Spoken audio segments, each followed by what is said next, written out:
ಯಾವಾಗಲೂ ಹೊರಗಡೆ ತಿಂದು ಇವತ್ತೇನಾದರೂ ಮನೇಲೆ ಸಂಜೆ ಸ್ನ್ಯಾಕ್ಸ್ಗೆ ಮಾಡ್ಕೊಳ್ಳೋಣ ಅನ್ನಿಸ್ತು. ನಮ್ಮನೇಲಿ ಆಲೂ ಬೋಂಡನ ಹೇಗೆ ಮಾಡ್ತೀನಿ ಅಂತ ತೋರಿಸ್ತೀನಿ ಬನ್ನಿ. ಮೊದಲಿಗೆ ಉಪ್ಪು ಹಾಕಿ ಬೇಯಿಸ್ಕೊಂಡಿರೋ ಆಲೂಗಡ್ಡೆನ ಸಿಪ್ಪೆ ತೆಗೆದು ಮ್ಯಾಶ್ ಮಾಡಿ ಇಟ್ಕೊಳ್ಳಿ. ನೆಕ್ಸ್ಟ್ ಒಂದು ಪ್ಯಾನಲ್ಲಿ ಸಾಸಿವೆ, ಜೀರಿಗೆ, ತುರಿದಿರೋ ಶುಂಠಿ, ಹಸಿಮೆಣಸಿನ್ಕಾಯಿ, ಕಟ್ ಮಾಡಿರೋ ಕರಿಬೇವು, ಚಿಟಿಕೆ ಹಿಂಗು ಹಾಕಿ ಒಗ್ಗರಣೆ ಮಾಡ್ಕೊಬೇಕು. ಇದಕ್ಕೆ ಅರಿಶಿಣದ ಪುಡಿ ಮತ್ತು ಬೇಯಿಸಿರೋ ಆಲೂಗಡ್ಡೆನ ಹಾಕಿ ಮಿಕ್ಸ್ ಮಾಡ್ಕೊಳ್ಳಿ. ಕೊನೆಯದಾಗಿ ಉಪ್ಪು ಮತ್ತು ಕೊತ್ತಂಬರಿ ಸೊಪ್ಪು ಹಾಕಿ ಮಿಕ್ಸ್ ಮಾಡಿಕೊಂಡು ಕೂಲ್ ಆಗೋಕ್ಕೆ ಬಿಡಬೇಕು. ಇನ್ನು ಬಜ್ಜಿ ಹಿಟ್ಟು ಮಾಡ್ಕೊಳ್ಳೋದಕ್ಕೆ ಒಂದು ಬೌಲಲ್ಲಿ ಕಡಲೆ ಹಿಟ್ಟು, ಅಕ್ಕಿ ಹಿಟ್ಟು, ಜೀರಿಗೆ ಪುಡಿ, ಖಾರದ ಪುಡಿ, ಉಪ್ಪು, ಚಿಟಿಕೆ ಸೋಡಾ ಹಾಕಿ ಮಿಕ್ಸ್ ಮಾಡಿಕೊಂಡು ನೀರು ಹಾಕೊಂಡು ದೋಸೆ ಹಿಟ್ಟಿನ ಅದಕ್ಕೆ ಮಿಕ್ಸ್ ಮಾಡ್ಕೊಬೇಕು. ಇವಾಗ ಒಂದು ಕಡಾಯಲ್ಲಿ ಡೀಪ್ ಫ್ರೈ ಮಾಡ್ಕೊಳ್ಳೋದಕ್ಕೆ ಆಯಿಲ್ ಹಾಕೊಳ್ಳಿ. ನಮ್ಮನೇಲಿ freedom refined sunflower oil use ಮಾಡೋದು. ಕಡಿಮೆ ಎಣ್ಣೆ ಅಬ್ಸರ್ವ್ ಮಾಡೋದ್ರಿಂದ ಡೀಪ್ ಫ್ರೈ ಮಾಡೋದಕ್ಕೆ ಬೆಸ್ಟ್ ಆಯಿಲ್ ಅಂತಲೇ ಹೇಳ್ಬೋದು.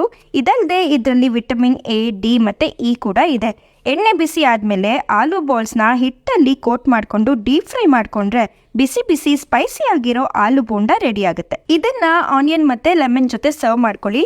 ವಿಡಿಯೋ ಇಷ್ಟ ಆಗಿದ್ರೆ ಲೈಕ್ ಮಾಡಿ, ನಿಮ್ಮ ಫ್ರೆಂಡ್ಸ್ಗೆ ಶೇರ್ ಮಾಡಿ. ಇನ್ನಷ್ಟು ವಿಡಿಯೋಸ್ಗಾಗಿ ಬೆಂಗಳೂರು ಬೆಡಗಿ ಪೇಜ್ನ ಫಾಲೋ ಮಾಡೋದು ಮರಿಬೇಡಿ.